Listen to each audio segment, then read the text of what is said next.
I परीक्षा संपली, आजपासून शाळेला सुट्ट्या. म्हणजे आता महिनाभर उन्हात बोंबलं थिंडायला मोकळा आहे का नाही? पाड बिड पाठ करायचं महिनाभर चांगलं 30 पर्यंत. आता हे आय गप बस जरा, आज सुट्ट्या लागल्या ती. 2-4 दिवसांनी मी मामाच्या गावाला जाणार आहे बघ. जायच तर जावा. आता काय पोटाला आणि बिन खातोस का मामाकडे जाऊन खाणार आहेस? चला. ए अक्षय दादा, काय रे जा? अरे तुझी जुनी पुस्तकं असतील तर दे की मला. हा देतो, पण निम्म्या किमतीनं. आणि गाईड पण आहे माझ्याकडे. बरं तू दे पुस्तकं, मी आईकडनं पैसे घेऊन नंतर देतो की. हा, ठीक आहे. आणि गाईड सापडून झाले नंतर शोधून देतो. आय काय रिजा? हे बघ अक्षय दादाकडनं जुनी नवीची पुस्तकं आणल्यात मी.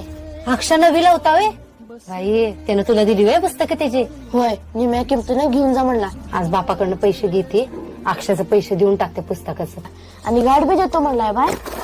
आरवळीची पानं का फाडायला लागलायस?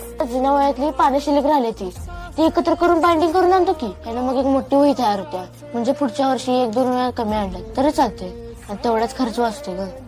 हिजा, कमी वयात लय समज आहे बघ तुला. आपल्या परिस्थितीची चांगली जाण आहे. असंच लक्ष देऊन अभ्यास कर बर का. आणि विसरू नकोस हे दिवस कधी. त्यामुळे आयुष्यात कवा वाया जाणार नाहीस बघ तू, असाच जर वागत राहिलास तर. काय मुला? आय तू नको काळजी करूस. तू आणि पप्पा कसले दिवस काढलेत ते मला माहित आहे ग. त्यामुळे मी वाया जायचा विषयच येत नाही. Download ShareChat.